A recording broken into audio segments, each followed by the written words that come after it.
একদিনের কষাই সব কোথায়? আসসালামু আলাইকুম। আজকে যেহেতু ঈদের দিন আমি ভোর সকাল সকাল উঠে প্রস্তুত হয়ে নিচ্ছিলাম ঈদের নামাজের জন্য। তো সকালে উঠে দেখি আম্মু এই হাবিজাবি, তারপর আম্মু বললো যে চাইনিজ ছুরিগুলো একটু ধার দিতে, ভাইয়া নাকি বলে ধার দিতেছে। তো ভাইয়ের কাছে গেলাম, ভাইয়ের ছুরিগুলো ধার দেওয়ার পরে আচ্ছা এইগুলা দেখো, এটা হইতেছে মালবেরির চারা। ভাবির আমি এনে দিয়েছিলাম লাগানোর জন্য, আমার কাছে মালবেরি খুবই ভালো লাগে। তারপরে দেখুন ভাবির গার্ডেন কত কিছু লাগায় রাখছে, টমেটো, মিষ্টি কুমড়া, সিম, মরিচ, তারপর হইতেছে কি যে মাইল্লা না কি যে অনেক কিছু। ভাবি এগুলা খুবই ভালো পারে।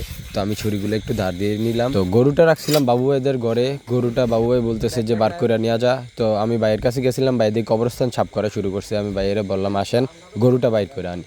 তো ইকবল ভাই, ইয়াকুব ভাই আর আমি গরুটা বাহির করে আইনা গোসল করাই। তারপর হইতেছে হ্যালো, ও হ্যালো, এদিকে তাকাও না একটু বাবা, ও বাবা, হে বাবা। আচ্ছা নামাজ হইতেছে 7:30টার দিকে, এখন 7:20 বেজে গেছে। আমার তাড়াতাড়ি রেডি হইতে হইব, যাইতে হইব তাড়াতাড়ি। কিন্তু কি পরবো এটা নিয়ে কনফিউজড। সবই তো পুরান গরিব মানুষ। তো নিলাম যে আমি ব্ল্যাকটা পরবো। তো আর হইতেছে এটা হইতেছে ভাইয়ের পারফিউম। ওইটা ফিট খাইছে, অজ্ঞান হয়ে গেছে। ওইটা তো জিভও বেরিয়েছে। সে কয় না, অজ্ঞান হলে তো কয়, একই এলাইছে তো, আবার কয়। আবার কয় এটা খুলছে কেটা আম্মু ধরো। এটা তোমার ঈদ বোনাস।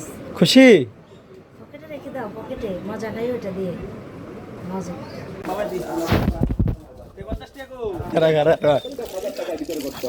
তো এই জন্য কি করা, এটা সাধ্য অনুযায়ী এমন বস্তু কোরবানি করা যেটার দিকে কি হয়। এজন্য আমাদের নিয়তকে আমরা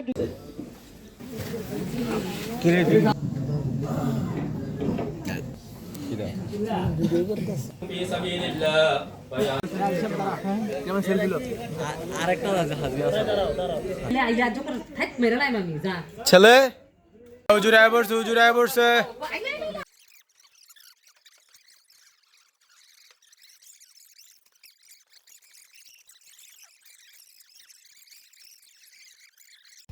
আচ্ছা গরুর প্রায় একটা রানায় পড়ছে, এখন হইতেছে কোটাকাটি করার জন্য কিছু কলা পাতা লাগবে। তো আমাদের তো অনেক কলা গাছ ছিল, কিন্তু এখন দেখতেছি সব মারা গেছে, পরিচর্যা করা হয় না। তো আবার এদিকে বেশি অন্ধকার হয়ে গেছে কাঁঠাল গাছ, আম গাছের কারণে। এখন দেখি কিভাবে কালেক্ট করা যায়। চুলমুলের অবস্থা খুবই খারাপ, সিরিয়াল পাই নেই কাটার জন্য।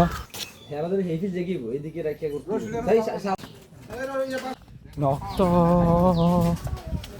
নক্ত পাওয়ার ব্যাংক থেকে তারটা সহ ছোট তার ব্যাংক ফালতু এটা সহ বড় বড় পাওয়ার ব্যাংক আমরা কাটিস না, আমরা কি করলাম আমরা কি করলাম আমরা কি থাকতে পারবে আমরা কি কাজ আছে ওই এটা কই লেখি টান দিলে দেখে যায় এমন জন্য কই চাই না আপনার পাস দাঁড়া ভাই না।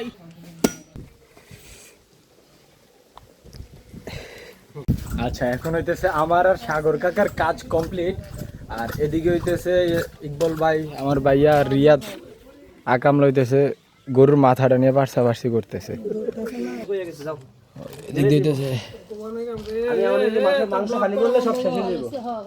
এই যে মাংস, এই যে ব্লক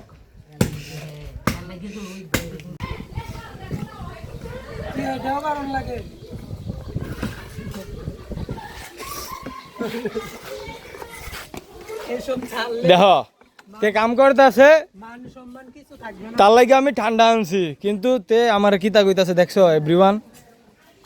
এইসবের ভিডিও করলে কি মান সম্মান থাকবে? তোর কাম করবো কেডা, সলাবারি মানুষ করে দিয়ে যাবো।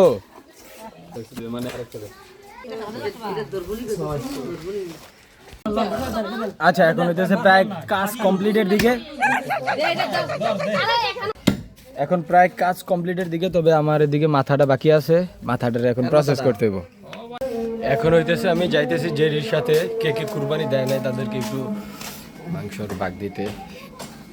কুরবানির ভিতরে সব থেকে বেশি ভালো লাগে আমার যেই ব্যাপারটা, এটা হইতেছে কুরবানি দেওয়ার পরে যারা যারা আশেপাশে দেয় নাই তাদের সাথে যে ভাগাভাগি করা, শেয়ার করার ব্যাপারটা, এই জিনিসটা আমার কাছে অস্থির লাগে।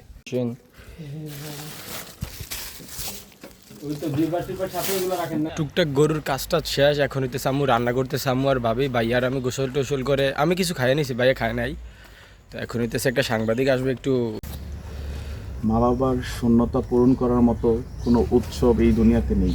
এই হচ্ছে সাংবাদিক ভাই আর আমার ইউনুস ভাই। দেবিদ্দারের সব থেকে কিউট ছেলে হচ্ছে জিহাদ ভাই। এই যে দেখেন, এই ছেলেটা হচ্ছে কিউটেস্ট বয়, আর এটা হচ্ছে বাবু ভাই আর শুভ কাকা, আর এটা হচ্ছে পুরা পৃথিবীর হ্যান্ডসাম বয়। Just kidding. এখানে বসে থাকতে থাকতে এই পিচ্চিগুলা চিল্লে চিল্লে আসে যে বিদ্যুতের তারে নাকি বলে আগুন লাগিয়া গেছে। তো আমি দৌড়ে যাই, গিয়ে সেরে দিই আসলেই কিন্তু বিদ্যুতের তারে না, অপটিক্যাল ফাইবারের তারে হয়তো বা কোনো কারণবশ আগুন জ্বলে আসে। তো আমি আর কি করব, আমার হাতে তো আর কিছু নাই, তো আমি আবার চলে আসি।